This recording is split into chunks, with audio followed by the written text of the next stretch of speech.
आईने हिंदी के एक नए एपिसोड में आपका स्वागत है।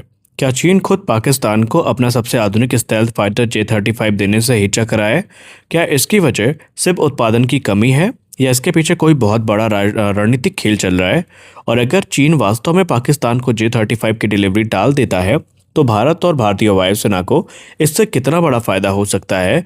और क्या इससे advance medium combat aircraft programme को एक नया जीवन मिलेगा? और क्या भारत को अब रूस के Su-57 की ज़रूरत नहीं पड़ेगी?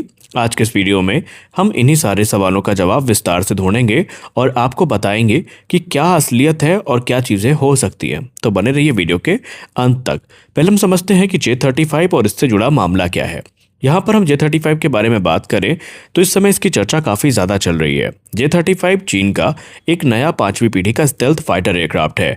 इसे शेनयांग एयरक्राफ्ट कॉरपोरेशन द्वारा विकसित किया गया है और इस विमान को चीन भविष्य में दो भूमिकाओं में इस्तेमाल करना चाहता है। पहला है PLA एयरफोर्स में और PLA नेवी में, यानी ये एयरफोर्स और एयरक्राफ्ट कैरियर दोनों से ऑपरेट किया जा सकेगा। इसमें स्टेल्थ डिज़ाइन, एसा रेडार, सेंसर फ्यूजन, आधुनिक इलेक्ट्रॉनिक वॉरफेयर स्वीट और लंबी दूरी तक दुश्मन का पता लगाने की क्षमता भी मौजूद है। चीन इसे अमेरिकी F-35 का जवाब मानता है और इसी वजह से यदि ये पाकिस्तान के पास पहुंचता है तो दक्षिण एशिया की एयर पावर का बैलेंस बदल सकता है।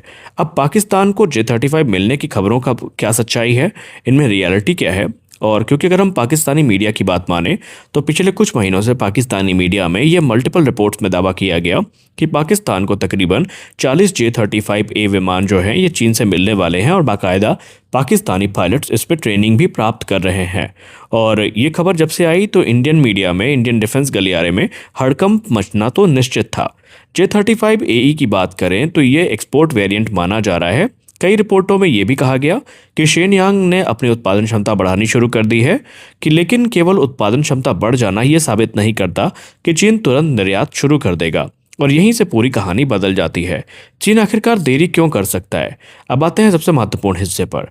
जो डिफेंस एनालिस्ट हैं उनके अनुसार चाइना के पास ऐसे कई कारण हैं जिनकी वजह से वो अभी पाकिस्तान को J-35 देने में जल्दबाजी नहीं करेगा। कारण नंबर 1, क्षेत्रीय संतुलन। चाइना के डिफेंस एनालिस्ट पहले भी मीडिया में आके ये बोल चुके हैं कि दक्षिण एशिया पहले से ही दुनिया के सबसे संवेदनशील क्षेत्रों में गिना जाता है। भारत और पाकिस्तान के बीच में लगातार तनाव बना रहता है और यदि पाकिस्तान अचानक से 5वीं पीढ़ी का स्टेल्थ फाइटर जेट हासिल कर लेता है तो पूरे क्षेत्र की सैन्य रणनीति बदल जाएगी। भारत भी मजबूर होकर तत्काल जवाबी कदम उठाएगा। इससे हथियारों की एक नई दौड़ शुरू हो जाएगी जिसको कंट्रोल करना बहुत ज़्यादा मुश्किल होगा और इसीलिए चीन शायद अभी ऐसा माहौल नहीं बनाना चाहता क्योंकि उसकी सबसे बड़ी रणनीतिक चुनौती इस समय अमेरिका और इंडो पैसिफिक क्षेत्र है और चाइनीज एक्सपर्ट्स ने खुद मीडिया में आकर इस चीज़ को एक्नॉलेज भी किया है। इसीलिए वो दक्षिण एशिया में अतिरिक्त तनाव पैदा करने से बचना चाहते हैं। कारण नंबर 2, पहले अपनी सेना। J-35 अभी चीन की अपनी वायुसेना और नौसेना के लिए बड़े पैमाने पर तैयार किया जा रहा है। PLA एयरफोर्स लगातार अपने पुराने विमानों को बदल रही है। वहीं दूसरी तरफ चीन अपनी एयरक्राफ्ट कैरियर क्षमता को भी तेजी से बढ़ा रहा है, यानी अभी J-35 की सबसे ज्यादा जरूरत खुद चीन को है। ऐसी स्थिति में वह दर्जनों विमान पाकिस्तान को भेज देता है तो उसकी अपनी डिलीवरी प्रभावित हो सकती है। इसीलिए पहले वो घरेलू जरूरतों को पूरा करेगा और चीन की यही प्राथमिकता हो सकती है। कारण नंबर 3, तकनीकी सुविधा और तकनीक की सुरक्षा। देखिए, यह सबसे महत्वपूर्ण कारण माना जा सकता है।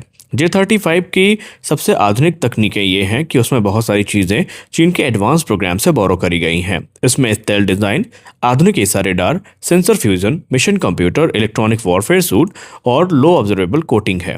यदि ये तकनीक किसी दूसरे एजेंसी तक पहुंच गई तो चीन को भारी नुकसान हो सकता है।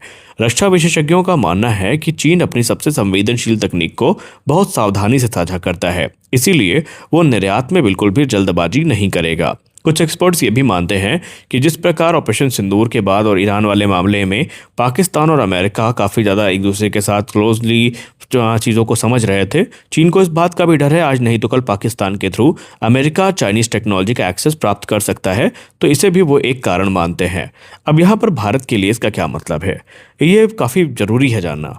देखिए, अगर पाकिस्तान को J-35 नहीं मिलता तो भारत को क्या फ़ायदा होगा? पहला फ़ायदा तो होगा कि भारत को एमका के लिए समय मिल जाएगा। भारत इस समय एडवांस मीडियम कॉम्बैट एयरक्राफ्ट पर काम कर रहा है और एमका भारत का पहला स्वदेशी 5वीं पीढ़ी का स्टेल्थ फाइटर होगा। इस प्रोजेक्ट में डीआरडीओ, आडा, हिंदुस्तान एरोनॉटिक्स लिमिटेड मिलकर काम कर रहे हैं। यदि पाकिस्तान को तुरंत J-35 मिल जाता है तो फिर भारत पे भी तत्काल 5वीं पीढ़ी का विमान खरीदने का दबाव बढ़ सकता है। लेकिन यदि चीन देरी करता है तो भारत आराम से डिजाइन, प्रोटोटाइप, फ्लाइट टेस्ट और हथियार इंटीग्रेशन पर ध्यान दे सकता है। यानी एमका को परिपक्व बनाने के लिए हमें अतिरिक्त समय मिल सकता है। दूसरा फायदा, तेजस मार्क 2 पर फोकस। भारत इस समय तेजस मार्क 2 पे भी तेजी से काम कर रहा है और ये भारतीय वायुसेना का मुख्य 4.5 जनरेशन का विमान बनने जा रहा है। यदि कोई तत्काल खतरा नहीं होता तो सरकार अपना निवेश तेजस मार्क 2, एमका, अस्त्र मिसाइल और उत्तम एसा रेडार पर कर सकती है और निवेश का निसंदेह जो फायदा है वो स्वदेशी परियोजनाओं को जारी रखने में हमें देखने को मिलेगा। तीसरा फायदा यह है, Su-57 खरीदने से जल्दबाजी नहीं होगी। कुछ समय से लगातार चर्चा चल रही है कि अगर पाकिस्तान के पास J-35 आ जाते हैं तो भारत को रूस का Su-57 खरीदना पड़ सकता है और यदि J-35 की डिलीवरी टलती है तो भारत के पास विकल्प होंगे कि पहले वो एमका को विकसित करेगा, तेजस मार्क 2 को विकसित करेगा, Su-30 MKI का अपग्रेड पूरा करेगा और राफेल फ्लीट को मजबूत करेगा। यानी भारत जल्दबाजी में कोई निर्णय लेने से बच सकता है और चीन भी इस चीज को समझ रहा है कहीं ना कहीं। तो क्या J-35 मिलने से पाकिस्तान की ताकत बहुत बढ़ जाएगी? मान लीजिए कि पाकिस्तान को ये विमान मिल गए और अगर भविष्य को ये मिलता है पाकिस्तान को, तो क्या केवल विमान खरीद लेने से पूरी ताकत आ जाएगी? ऐसा बिल्कुल भी नहीं है। केवल विमान खरीदने से पूरी ताकत नहीं आएगी। उसके लिए प्रशिक्षित पायलट, आधुनिक हथियार, ग्राउंड सपोर्ट सिस्टम, सुरक्षित data link, stealth maintenance infrastructure, spare parts और लंबा प्रशिक्षण, इन सभी चीज़ों में समय लगता है। इसलिए विमान मिलते ही उसकी पूरी क्षमता हासिल नहीं हो जाएगी और पाकिस्तान को भी इसके लिए काम करना पड़ेगा। तो अब भारत को क्या करना चाहिए? देखिए, भारत के इस समय कई प्राथमिकताएं हैं।